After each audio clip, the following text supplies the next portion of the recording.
I was 3 meters down in Survey Trench 11 when the sky went wrong. We called it the Plateau. Officially, it was the Valdres Reclamation Monument, an active survey range. 17 square kilometers of treated basalt in the high desert, fenced off from the public, mapped to the centimeter, and staffed year-round by a rotating crew of 6. My crew. I ran ground operations for the Eastern Grid, which meant I spent most of my days in the trenches with a calibration wand and a thermos, cross-referencing core samples against the extraction logs the archivists had filed 11,000 years before I was born. People asked me sometimes why I did it. The work paid modestly and moved slowly. The monument drew scholars and pilgrims, and the occasional curious tourist who stared at the survey markers and tried to imagine what had been here once. I usually told them I liked the quiet. That was true as far as it went. What I didn't say was that I found the work clarifying. Every node site we logged was a reminder, not of what they had been. Those machines were gone, disassembled and cataloged and locked in 3 separate archive facilities across 2 continents, but of what finding them had meant. Someone, 85,000 years ago, had buried something in this rock and expected to come back for it. We had found it. We had taken it apart. We had learned everything it had to teach us. And then, for 8,000 years, we had kept the lights on. That last part was what made my work matter.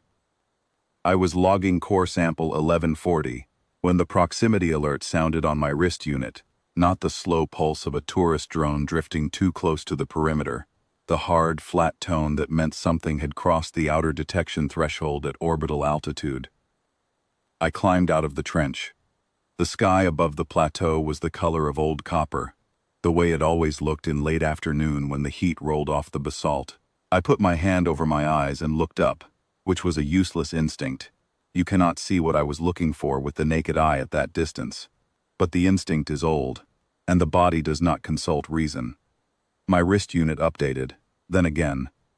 43 vessels, distributed formation, descending through the outer atmosphere on a bearing that would bring them directly over the Valdres Plateau in less than 20 minutes. I have worked this range for 19 years. I have run the calibration sequences on the simulated beacon signature twice yearly for all of that time. I have read the original extraction logs until I could recite the node site coordinates from memory. I knew, intellectually, that this day was a possibility. The simulated beacon had been transmitting on the original high frequency for 83 centuries. The question was never whether they would come. The question was when. I keyed my radio and told my crew to seal the equipment shelters and stay inside. Then I stood in the middle of Survey Trench 11 and watched the sky. They came in low over the northern ridge, the first 3 vessels dropping below the cloud layer in a loose wedge formation. They were immense, not the largest things I had ever seen in the sky over the plateau, but close, and they were old. I could see that even at distance. The hull plating had a granular texture to it, a kind of geological layering that you only get from tens of thousands of years of interstellar transit. These ships had been traveling a long time, or had spent a long time in cold storage, or both. They looked like things the desert had made. They descended to approximately 800 meters and held there, hovering, scanning. I knew what they were scanning for. I had read the extraction logs. The node network the archivists had pulled from this plateau had been a retrieval architecture, a distributed lattice of mineral resonance transceivers buried at irregular depths across the basalt, designed to last, designed to respond to a specific carrier frequency when the hive returned to collect. The nodes had been broadcasting a low-level confirmation signal for what the extraction logs estimated was 40,000 years before we found them, a steady, patient whisper in the rock, saying, "We are here, we are waiting, come back for us." For 11,000 years we had not said a word about it publicly. We took the network apart, piece by piece, and we built something better. The simulated beacon was a beautiful piece of work. I do not say that to compliment myself, since I only maintain it. The engineers who designed it 8,000 years ago understood the hive's resonance architecture so precisely that their simulation was indistinguishable from the original. Same frequency, same timing pattern, same confirmation pulse. The only difference was that ours was wired into the Valdrin response protocol, and the moment it registered an incoming collection signal, the specific uplink handshake meaning the hive had arrived and was querying for retrieval confirmation, it tripped the protocol and went silent. I felt the silence before I understood it. The hive vessels had been descending, and then they stopped. They hung at 800 meters and were still. The beacon had gone quiet. Not broken, quiet. The plateau was not responding the way their records said it should. Their uplink handshake had gone out, and nothing had answered. No retrieval confirmation. No node array initialization sequence. No network. I watched one of the forward vessels begin a slow lateral sweep, the scan emitters on its ventral surface working back and forth across the basalt like a tongue checking an empty socket, looking for nodes that were not there, looking for the lattice that had been dismantled 11 millennia ago and cataloged in 3 separate archive facilities across 2 continents. Looking for us to be exactly what they expected. We were not. My wrist unit updated one more time. The Valdrin response protocol had completed its second stage. Carrier groups that had held position behind the lunar limb for the last 72 hours. 3 of them, 47 vessels combined, were now on approach. Visible from the surface in approximately 4 minutes. I sat down on the edge of the trench, poured the last of the thermos into a cup, and drank it while I waited. The hive vessels saw them before I did. The forward sweep on the closest ship stopped. The lateral motion ceased. For a moment, the entire formation was absolutely still. 43 ships hanging in the copper sky like something carved out of old metal and just left there. And I thought about the 11,000 years of archivists and engineers and survey workers who had maintained this range, calibrated this ground, and kept the simulation running, and I thought that none of them would have seemed remarkable to anyone who saw them working.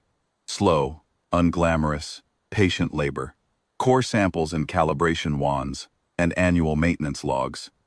The kind of work that looks like nothing until the day it looks like everything. The carrier groups came over the horizon. I am not a military officer, and I will not describe what happened tactically in the next 12 minutes, because I was sitting on the edge of a trench in the high desert with an empty cup and a calibration wand. The only communications I received were the civilian broadcast updates any licensed ground operator receives in a response protocol event. But I know what the protocol calls for, because I know what we found in this plateau, and what finding it cost us in preparation time, and maintenance time, and the quiet, sustained discipline of people who did the unglamorous work, so that other people would never have to do the harder kind. The hive was given one transmission. It came from Valdrin Command, on a frequency their architecture would recognize, the same carrier band as their uplink handshake, so they could not pretend they had not heard it. The transmission told them what this plateau was, what we had found here, and when, and what we had done with 11,000 years of knowing. What was behind them now, and what was in front of them. And it told them that the retrieval network they had come back for no longer existed in any form they could recover. It told them to choose. 6 vessels broke from the outer edge of the formation and turned. Not fast. A careful, deliberate separation. The way you move when you are trying to show that you understand the situation and do not intend to do anything that might be read as aggression. They put distance between themselves and the remaining 37. The remaining 37 did not move. I watched the 6 vessels climb. They passed through the cloud layer and were gone. The remaining formation held position for another few minutes, long enough for me to finish the last of the coffee and fold the cup into my jacket pocket. And then, one by one, they followed. I watched the last ship for longer than the others. Something about the pace of its departure, the particular quality of a vast old thing moving with reluctant finality, made me think about the 40,000 years those nodes had spent whispering in the dark rock beneath my feet. All that patient waiting, building toward a retrieval that would never happen. We had been more patient, that was all. When the sky was empty again, I climbed back down into Survey Trench 11 and picked up the calibration wand. The protocol would take a day or two to formally stand down. My crew would come out of the equipment shelters when the all-clear sounded. There would be reports to file, and core samples to log, and the annual calibration sequence to schedule for next month. The plateau had been here for 85,000 years. It would be here tomorrow. I went back to work.